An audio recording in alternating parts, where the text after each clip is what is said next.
Hello and welcome to your Science News Update for February 12, 2026. Coming up, we're talking about devastating wildfires in South America fueled by climate change.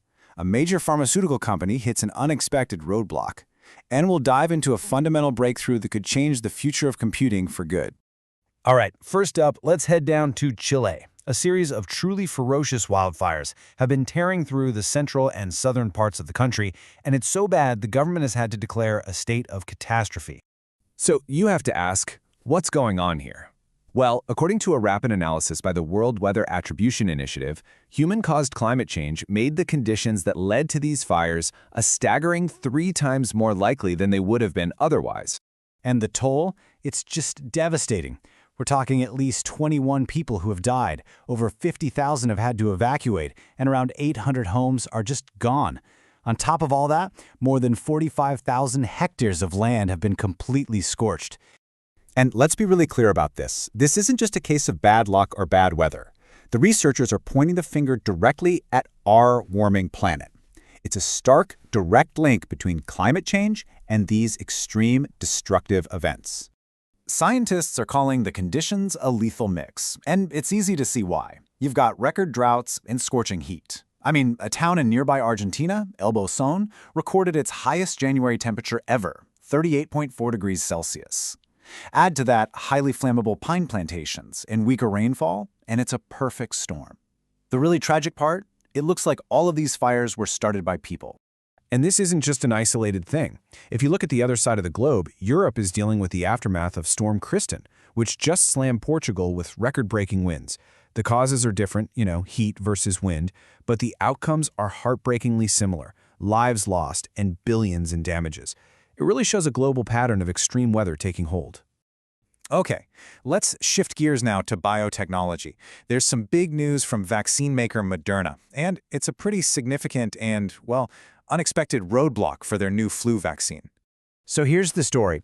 The U.S. Food and Drug Administration, the FDA, has actually refused to even review Moderna's application for its new mRNA flu vaccine. That's a huge deal. The market definitely reacted, with the company's stock taking a pretty sharp dive. So, what's the problem here? Well, it's not about the vaccine's safety or if it actually works. The entire dispute is over the design of the clinical trial. The FDA is saying the control group didn't meet the best available standard of care. But Moderna is pushing back hard, basically saying, hey, wait a minute, you guys agreed to our approach back in 2024. They even said they included extra data just like the agency asked. You can really feel the surprise from Moderna's president, Dr. Stephen Hoge. He said, and this is a direct quote, "The complete stunner here is at no point in any of this did anybody say that it was not adequate." So yeah, it sounds like they were completely blindsided. Right now they're trying to set up a meeting with the FDA to figure out a path forward. Hey, just a quick pause. If you're finding this update useful, do us a quick favor and hit that like and subscribe button. It really helps us keep bringing you the latest science news every single day. Now let's look to the future. MIT Technology Review just put out its yearly list of breakthrough technologies, and it is always a fantastic glimpse of what's just around the corner. This year's list covers a ton of ground, from energy to computing.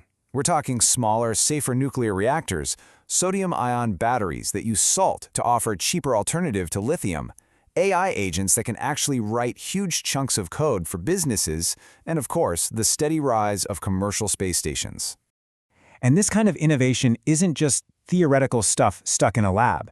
In fact, one of these high-tech advancements is about to make its debut in a very, very public way, in the world of sports.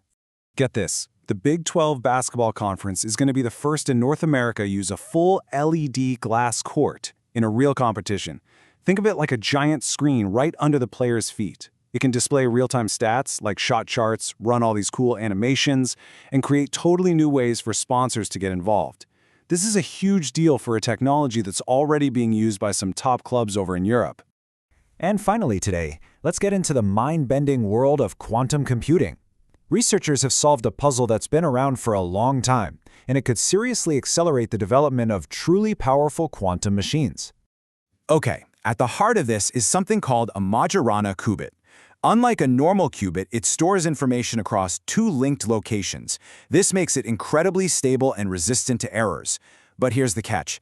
That very stability has made the information almost impossible to read. It's like having the world's most perfect safe, but with no key. Until now, a paper just published in the journal Nature announces that researchers have finally done it. They can now read the information stored inside these ultra-stable qubits. So how'd they do it? Well, they built this tiny, precisely controlled device. Then, and this is the really clever part, instead of trying to look at just one spot, they used a global probe to measure the entire system all at once. This allowed them to figure out the qubit's parity, its fundamental state, whether it's a 1 or a 0, in real time. The result? A readable state that they maintained for over a millisecond. Now, I know a millisecond doesn't sound very long, but in the quantum world, that's actually a very, very promising amount of time. It suggests these ultra-stable qubits could one day be the foundation for reliable quantum computing. So, to recap, today we covered some major stories in climate science, biotechnology, and some really cool future-facing tech. We talked about the devastating wildfires and their direct connection to climate change, a surprising regulatory setback for a new vaccine, and huge breakthroughs in both near-term technology and the fundamental science of quantum computing. And that is your Science News Update. Another update will follow in 24 hours.